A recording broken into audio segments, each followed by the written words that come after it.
I think with Harry Potter, I couldn't imagine Hogwarts Castle being in any other country. As you leave platform 9 3/4, you go through the English landscape, then you hit the Scottish landscape, you have the bleakness of the Ranach Moor, all of which of course you see in the films. By the time you reach Hogwarts Castle, it couldn't be anywhere else. The deep loch, the high mountains, just as I've said, it's just a country of myth and legend.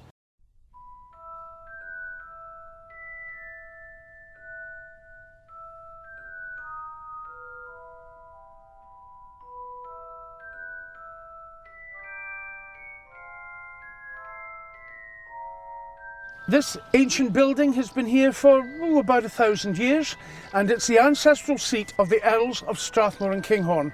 It's been their home for 645 years and reputed to be the most haunted castle in Scotland.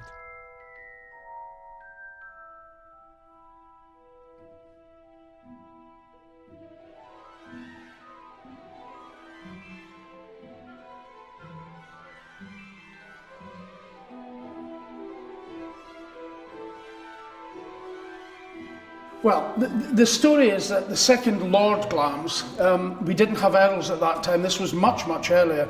The second Lord Glamis was playing cards in a room just over there. Now, the wall is about 12 feet thick, and it's very possible that they cut rooms out of the thickness of the walls. There are two at the other end of the room. But legend has it that he was playing cards in the room, which is encased within the wall.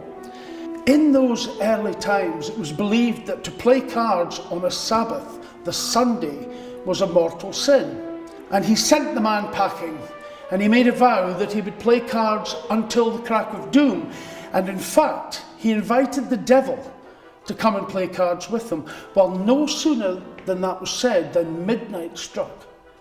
And as the darkness sort of surrounded Glamis Castle and the mists of the Highlands rolled down from the mountains, they realised that the game was never going to finish. And at that point, the little man drew himself up to his full height, pulled back his hood, and revealed that it was in fact the devil himself.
We have boarding houses, and we have girls' boarding houses and boys' boarding houses.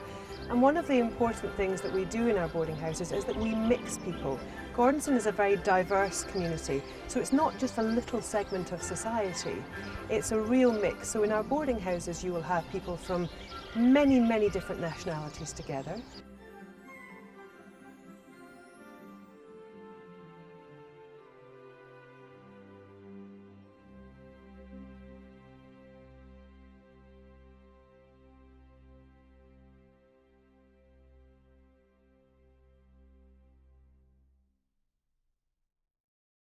This is the George Heriot School. It's thought to be the model for the Hogwarts School of Witchcraft and Wizardry.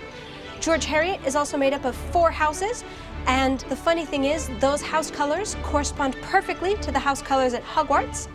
And the funny thing is J.K. Rowling actually sent her own children to this school.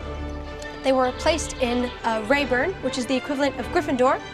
And it's not a boarding school. I get that question because Hogwarts is a boarding school, but at George Heriot, the students just return home at the end of the day.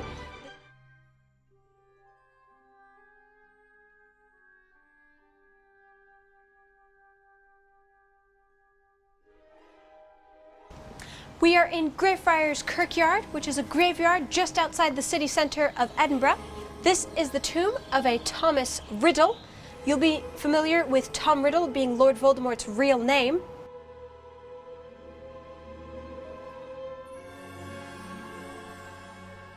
It's definitely a place that just seeps out kind of inspiration and ideas, and definitely a lot of Harry Potter revolves around graves or ghosts or just thinking about the dead.